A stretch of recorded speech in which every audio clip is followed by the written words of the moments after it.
The all-new Todoist sections. How to get the most out of them? Well, that's the topic of this week's episode.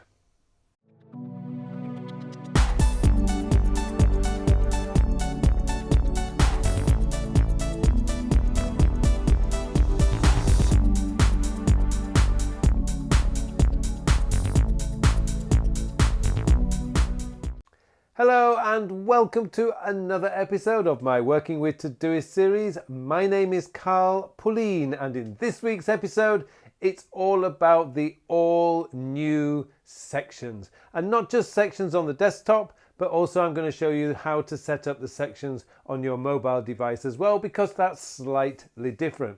Now, what are sections? Now, in the past in Todoist, what we used to do was create what was called a non-completable task. Now, you could bold that by using some syntax hacking, and then you would then drag tasks underneath it and create your very own section. Well, Todoist has now made that function a feature.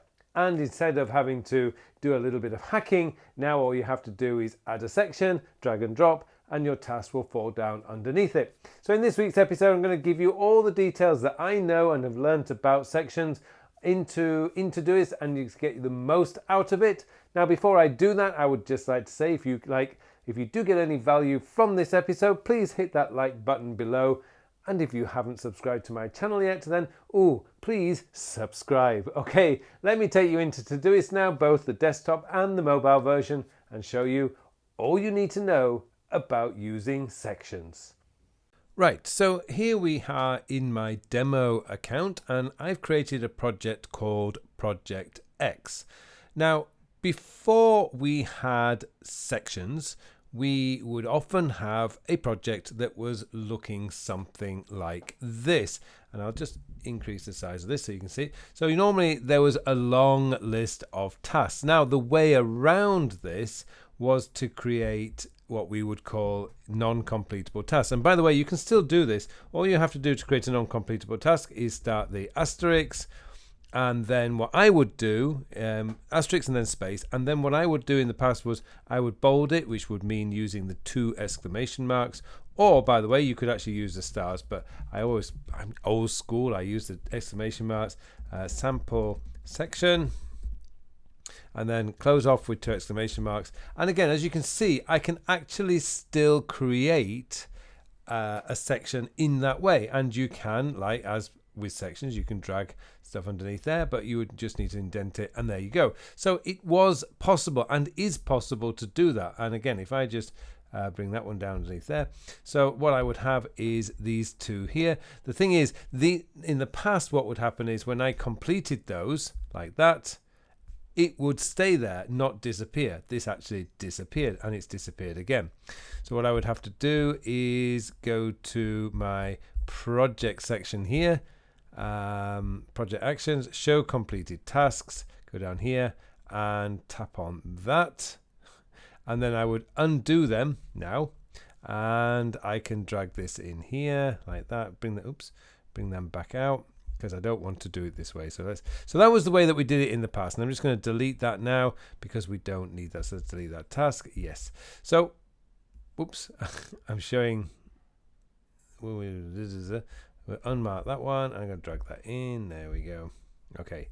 So I'm going to hide completed tasks.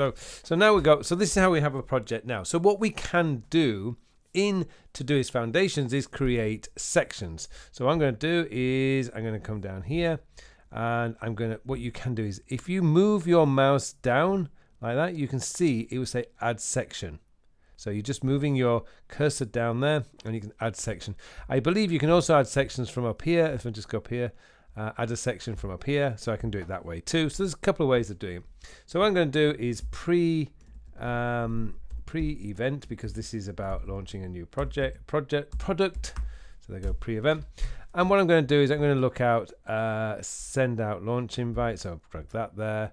Work on keynote size. Yeah, I need to do that one. Prepare presentation for whole team. Talk with James, do what she thinks of final designs. Discuss what marketing materials are needed. Get ideas to come up with ideas for launch event.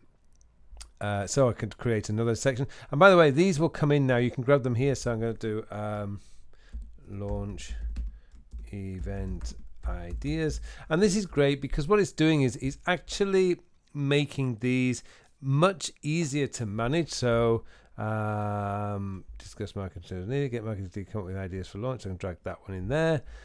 Get approval on final design. So there's all sorts of designs can change logos, blah blah blah.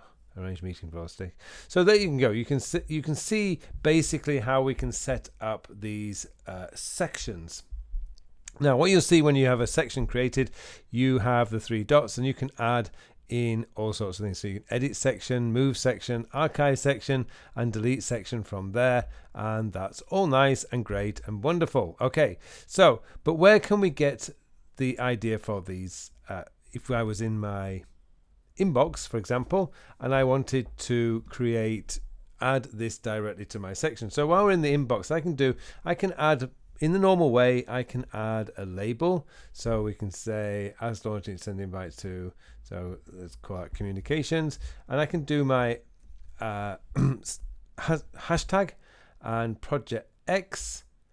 And as you can see, I haven't been able to get that into I'm going to drag that one out there. So, so project X, it's not allowing me to actually create that into the sub project at the moment. So once I've done that, I can save that, go back to my project X. Where is it? My project X is down there. So go into that one properly like this, and ask launch to send invite to Roy. Now what I'm going to have to do is I would have to now move this to the actual section that I created. So the idea behind sections is that you can block out, because all you can do is you can close these sections. Now it does tell you at the side how many tasks you have in there, and that's wonderful. They're all in there. Now what I want to do is I want to go into this and show you something. So let's just say that I've completed all these tasks here. So bang, bang, bang, they're all completed. Where have all the tasks gone? Well, what I can do is go to the 3 dots, and I can, sorry, we don't go to 3, we have to go to the main project up here and show completed tasks. Now when I go into here, pre-event, it's got +3 completed tasks, so I can tap on that, and that's how that would be shown. So within the project itself, you can actually go in there and you can actually look at what tasks that you have, and you can see the tasks that you've completed. Now I did create something. One of these up here. It's all disappeared. So that way, what you can do, by the way, is I'm going to go back into here and hide my completed tasks. There you go. They're all hidden. Now, what I can also do is within a task, I can create a, so we go in the information here, and I can create subtasks for within this one. So does she like the colors? Does she think the logo will resonate? So we can have that task. Now, if I complete those tasks, bang, bang, once again, they disappear. So when we click out of there, what I can do, that's nice, click on here, and again, we have to show completed tasks, and within Jane, it's there. So I'm going to come up there. And when I go into my information, oops, it's not showing. Sorry, I'm going here, show completed tasks from there, show completed tasks, and there we go. We can actually get the tasks come up like that. Okay, what I'm going to do now is we're going to shift over to the mobile phone now and show you how you can set up your sections on the mobile device. Okay, on my phone, this is actually my real account. That's why it's looking a little bit different. But I've created this sample project here. So we're now in the project view. And that's kind of important that you understand that we're in the project view for this particular project. Now, to create a section on a mobile device, and this would also work for your tablet, is click the 3 dots or the ellipses up at the top, and you'll see you have a number of options down here. So you can add project comments, edit project, share project, add section. So I'm going to add the section, and I'm going to call this we'll call this pre-launch. Actually, it might not be such a good pre-launch. Pre-laughter, I like that. Can't spell. So there we go, pre-launch, and it's done. So now what I can do is we can just grab hold of the task and drop it underneath there. I can who I will invite again, just drag. It's actually really easy on a mobile device to actually add your sections and move tasks within that section. And once again, if you want to show the see the show completed task would come up here, so you can tap on that. So again, if we just go into our click that one out, you'll see it disappears. Of course you can undo it as well, but if I now tap on here, show completed tasks, and it comes back. So Todoist has made it really easy for us now to actually get back to our completed tasks, because I've had a lot of people asking me, both through my coaching programs and indeed through this YouTube channel, is how do I get a list of my completed tasks? And to uncomplete them, by the way, you can just tap on it like that and you uncomplete it. So there you go. That's how you do it on the mobile device, and also how you do it on the desktop device. Hopefully that's answered a lot of questions about how sections work and why, and they're just really good for breaking down very big projects so that you're not feeling overwhelmed. And really, when you go into a list that's showing hundreds, well, maybe not hundreds, but 20, 30 or 40 tasks, it can be really off-putting. This is just a great way of being able to divide them up and hide them so that you can focus in on the sections that you want to work right now. Okay, hopefully that's given you some ideas about how you can get the most out of your sections.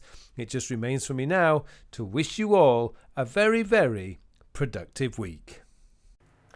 Thank you very much for watching this video. Now have I got something special to tell you about. The Time and Life Mastery version 3 course has launched. Now this course is transformative. It will transform your life.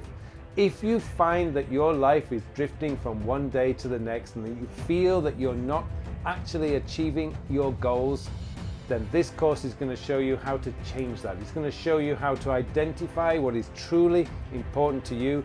It's going to show you how to find what it is you want out of life, and then show you the steps that you need to take in order to get there.